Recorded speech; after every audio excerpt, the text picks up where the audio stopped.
Halo Sobat Jomo sekalian, ketemu lagi di video podcast Astratol Jomo. Dan kebetulan hari ini bisa ditemani oleh saya selaku host, Alexander Rizky. Oke, jadi ceritanya hari ini saya itu mau ngopi guys. Nah, cuman untuk ngopi itu nggak seru ya kalau misalkan kita ngopi sendiri gitu ya. Itu kan kayak jomblo ngenes banget gitu ya. Dan hari ini tentunya saya makanya mencari teman, dan saya ditemani oleh seseorang yang spesial. Oke, saya ditemani dengan Presiden Direktur PT Marga Harjaya Infrastruktur Astratol Jomo, dengan Bapak Harsono Yohanes. Apa kabar Bapak? Baik Alex, gimana kabarmu? Alhamdulillah Pak, puji syukur kita dalam keadaan sehat Pak, dengan keadaan sekarang. Iya Pak. Oke, ini Pak, rencananya kan tadi saya mau ngopi nih Pak. Jadi saya terima kasih nih Pak udah ditemenin sama Pak Har juga, bisa diajak. Iya, sama-sama. Berkeliling juga nih Pak, bareng Pak Har. Ini momen spesial sebetulnya buat saya. Nah, sekalian kita jalan-jalan nih Pak, ngeliatin tol kita. Nah, kita kan sekarang itu lagi akan menghadapi masa Nataru Pak. Jadi ya, kita akan menghadapi libur akhir tahun. Betul. Nah, tentunya untuk jalan tol, terutama tol kita ya Pak, yang berada di ruas Trans Jawa, itu kan pasti akan menghadapi biasanya lonjakan lalu lintas ya Pak ya. Nah, mungkin ini bisa dijelaskan nggak Pak? Kira-kira ada persiapan yang udah kita lakukan Pak untuk Nataru 2020 ini Pak? Oke Lex ya, jadi Nataru kali ini kita perkirakan tidak akan seramai Nataru sebelumnya. Kenapa? Karena kita tahu situasinya ya, situasi pandemi gitu. Namun demikian kita tetap melakukan pelayanan yang optimal, dan itu memang harus kita sebagai PUJT harus melakukan pelayanan kepada pengguna jalan, baik itu kondisi Nataru yang sangat ramai maupun yang sekarang kita perkirakan nggak seramai yang dulu. Gitu, Oke. Ya. Jadi memang terkait dengan pandemi ini cukup berdampak ya Pak ya terhadap lalu. Saya kira iya, apalagi di libur akhir tahun ini juga ada perubahan kebijakan dari pemerintah ya, dengan mengurangi jumlah hari cuti bersama 3 hari. Oh betul juga gitu. Pak, betul. Padahal sebetulnya awalnya pemerintah itu memindahkan libur ini Pak ya, Idul Fitri ya Pak, di akhir tahun. Jadi memang ternyata dikurangi lagi gitu ya Pak ya? Iya. Tapi saya pikir itu satu keputusan bijaksana dari pemerintah juga ya. Karena memang akhir-akhir ini memang terjadi peningkatan kasus COVID gitu. Jadi dalam rangka upaya untuk memutus atau mengurangi dampak dari COVID itu, makanya sepertinya ada keputusan itu. Dan kita mendukung lah semua apa yang sudah menjadi policy dari pemerintah. Baik.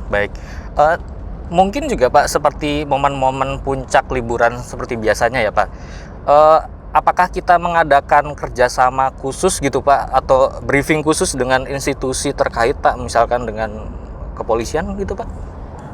Baik, saya kira memang ini ya, tadi saya katakan bahwa meskipun arus mudik atau arus di Nataru ini tidak seramai tahun lalu, kita tetap melakukan persiapan yang maksimal.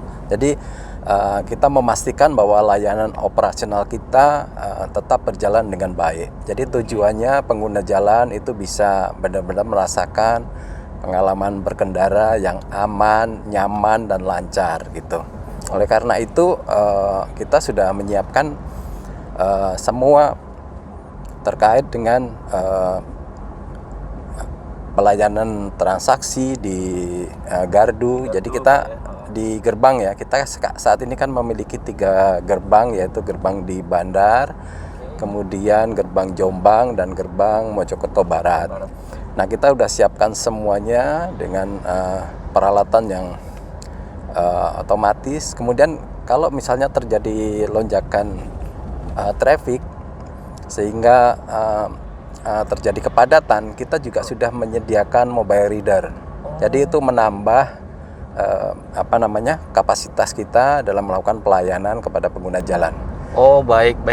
Memang begitu ya Pak ya. Biasanya kan kadang kalau ada antrian gitu pengguna jalan tuh merasa sebel Pak ya, karena Betul. wah ini lama banget sih kok nggak ini apa ya, tapi kita udah mengantisipasi itu Pak ya. Betul, jadi itu dalam rangka mengurangi itu kita menambah mobile reader. Dan di samping itu juga kita melakukan persiapan, melakukan manajemen lalu lintas berkolaborasi dengan PJR Polda Jatim tentunya. Jadi setiap kali ada kepadatan yang cukup, itu bisa dilakukan rekayasa lalu lintas, baik nanti pengalihan arus maupun penambahan kapasitas layanan kita untuk mempercepat proses transaksi. Oke, artinya di sini dari kita pun ada peran serta aktif ya Pak ya, Tentu, untuk memberikan pelayanan yang maksimal, terutama kelancaran itu sendiri ya Pak ya. Betul. Nah, ngomong-ngomong gini Pak, biasanya kan memang di jalan tol itu ada masa pemeliharaan ya Pak ya. Kadang-kadang kan ada yang memperbaiki, entah mungkin ada kerusakan di jalannya atau apa itu. Nah, di jalan nasional contohnya kan Pak, itu biasanya malah kalau udah deket Lebaran malah ada banyak perbaikan atau apa gitu Pak ya. Nah, apakah di tol kita itu misalkan ingin menghadapi masa Nataru ini, terkait perbaikan itu gimana Pak? Apakah udah ditiadakan untuk memperlancar atau seperti gimana Pak? Jadi sebetulnya gini, kalau proses maintenance jalan itu sebetulnya berlangsung secara terus-menerus. Jadi tidak hanya karena Nataru, tapi kondisi normal biasa pun kita selalu melakukan inspeksi terhadap jalan kita, apakah ada pothole atau marka yang sudah rusak.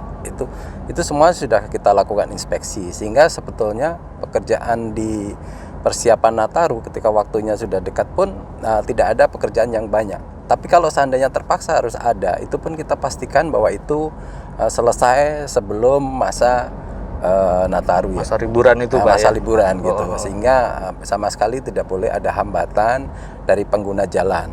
Jadi seperti saya sampaikan tadi, pengguna jalan kita berusaha semaksimal mungkin supaya mereka benar-benar mengalami perjalanan yang menyenangkan, ya? gitu kan, aman dan nyaman gitu.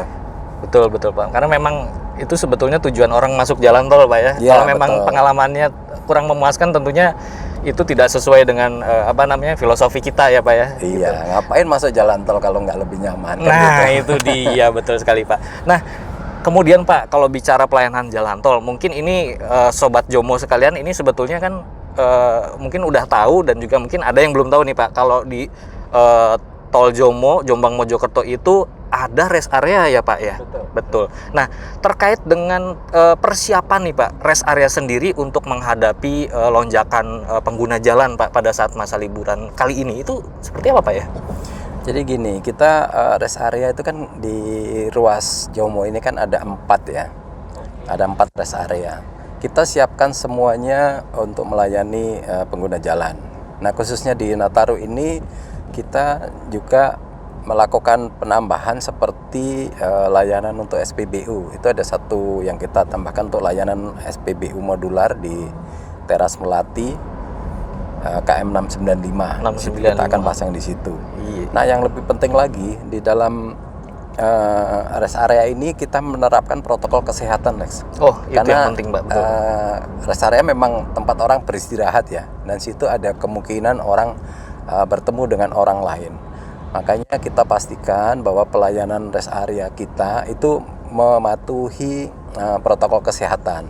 Nah, itu di situ kita juga sudah menyiapkan fasilitas cuci tangan, kemudian menjaga jarak, kemudian hand sanitizer, itu semua kita siapkan untuk memastikan bahwa protokol kesehatan itu bisa berjalan dengan baik dan pengguna jalan juga merasa aman ketika mampir ke rest area kita gitu.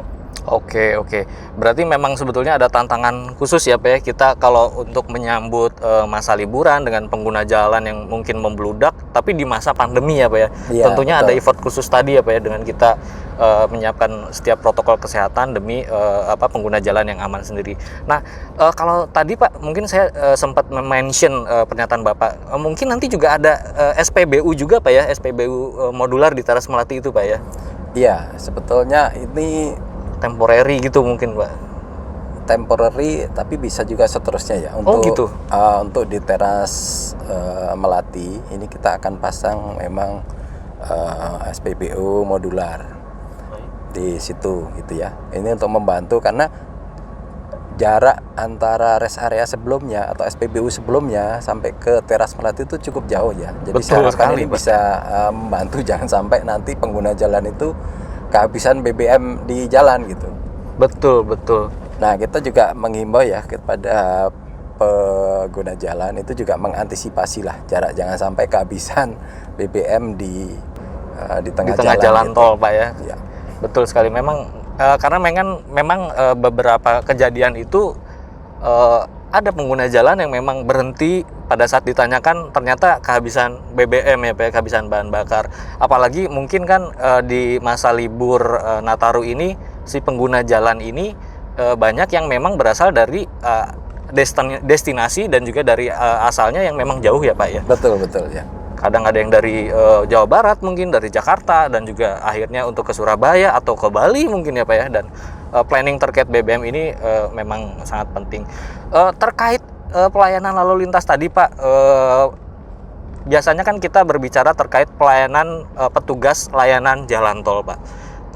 Dari kita sendiri apakah persiapan khusus atau tidak Pak terkait dengan penyambutan para pengguna jalan ini Pak? Lebih ready atau seperti apa Pak mungkin? Ya, sebetulnya kalau kesiapan itu kita harus berusaha dalam kondisi normal pun kita harus selalu ready gitu ya. Cuman memang di masa Nataru kita lebih meningkatkan lagi ya, kesiapan alat-alatnya kita benar-benar pastikan bahwa semuanya siap, baik layanan jalan tol dari derek, dari rescue atau dari semua itu kita siapkan, dan termasuk ini ya tim kita itu semuanya harus kita siapkan. Baik. Yang intinya yaitu membuat pengguna jalan itu ngerasa nyaman dan aman lah kalau lewat ruas kita. Itu dia. Nggak usah khawatir, pasti akan ketemu dengan petugas-petugas kita gitu ya, yang selalu melakukan berkeliling patroli Pak ya, patroli ya, secara rutin. Berarti artinya bisa dibilang peace of mind ya Pak ya, pengguna jalan yang melewati ruas tol kita ya Pak ya, seperti itu Pak. Iya, kita harapkan seperti itu. Oke, menarik sekali Pak. Nah juga mungkin terkait ini Pak, pengguna jalan itu kan sekarang kalau masuk jalan tol itu menggunakan uang elektronik ya Pak ya.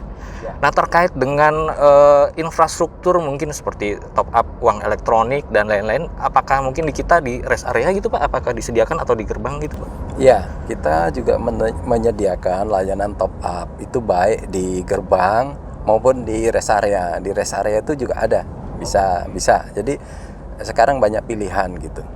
Tapi sebaiknya memang untuk mengurangi antrian ya, itu pengguna jalan sudah mengisi kartunya dulu ya, sehingga tidak terlalu banyak. Kalau semuanya top up nanti di gerbang gitu ya, bagaimanapun juga itu akan mempengaruhi antrian. Jadi kita menghimbau juga sebelum melakukan perjalanan, para pengguna jalan itu sudah bisa mengisi saldo, memperkirakan kira-kira perjalanannya akan membutuhkan biaya berapa gitu, sehingga akan cukup saldonya gitu. Karena bagaimanapun juga kalau saldo kurang pasti harus melakukan top up. Nah, dan top up kalau misalnya terlalu banyak itu tentu akan menghambat pengguna jalan yang lain gitu.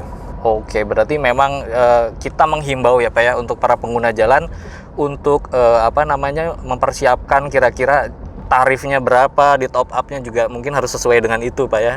Misalkan dari Jakarta sampai Surabaya kurang lebih berapa. Nah, mungkin udah disiapkan mungkin Pak ya dari kota asal seperti itu ya. Nah, mungkin juga Pak tadi terkait berbicara di rest area Pak, kita ngomong-ngomong. Nah, mungkin untuk pengguna jalan yang lewat tol Jombang Mojokerto ini, apakah terkait protokol tadi harus wajib diikuti Pak ya, seperti jaga jarak gitu Pak ya, para pengguna jalan untuk di rest area kita, dan juga masker seperti itu?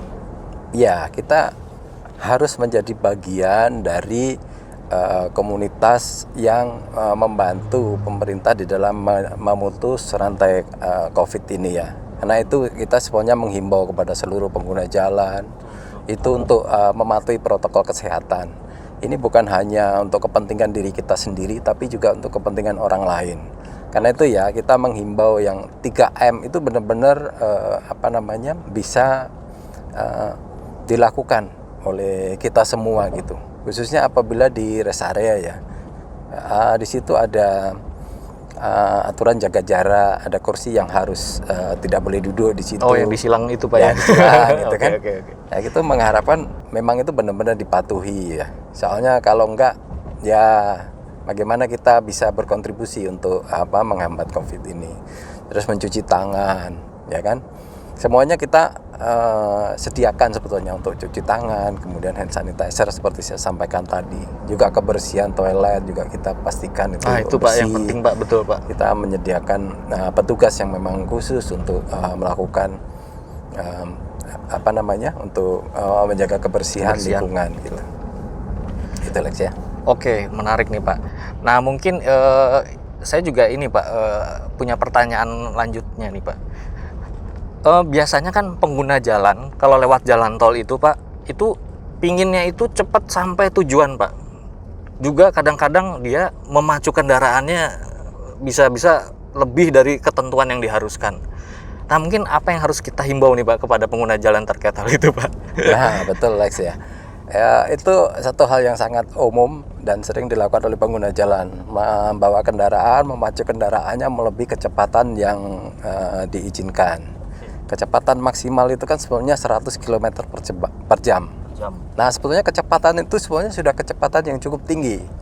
Namun demikian karena jalan tol itu kan jalan yang bebas hambatan ya, nyaman gitu. Sering orang merasa bahwa aduh kok pelan ya, padahal itu sudah cepat gitu. Seperti sirkuit gitu Pak ya? Iya, dan kadang-kadang ketika berusaha untuk lebih cepat ya, paling kita lebih cepat hanya berapa menit juga gitu loh.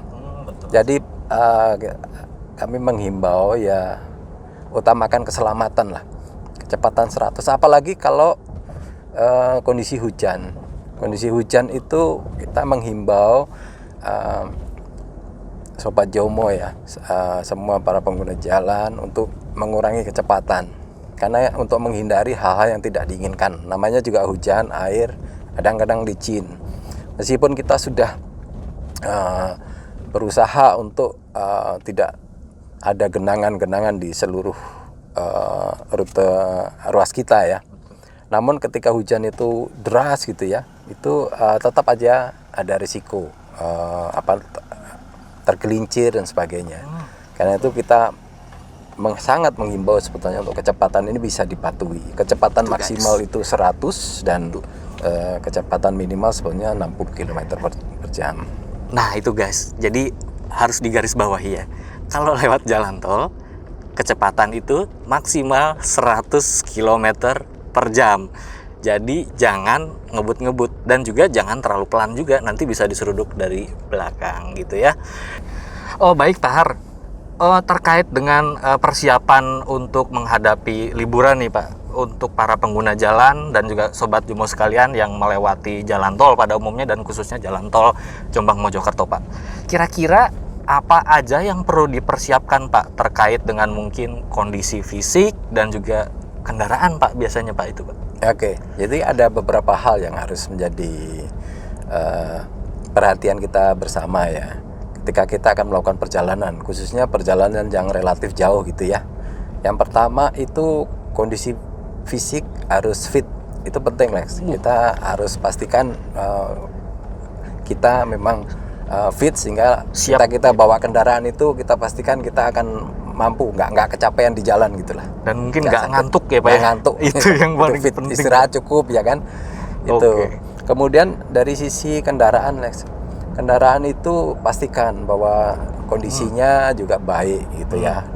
Akan sangat bagus kalau sebelum melakukan perjalanan jauh itu diperiksakan dulu kendaraan. Oh, di general check up dulu Ya, Pak ya? check up Seperti itu itu Pak. kan. Oke. Dan yang lebih khusus lagi itu terkait dengan ban, kondisi ban. Oh, Kondisi itu ban Pak. itu sangat penting banget karena cukup sering terjadi ban itu ya apakah kempes maupun pecah gitu ya.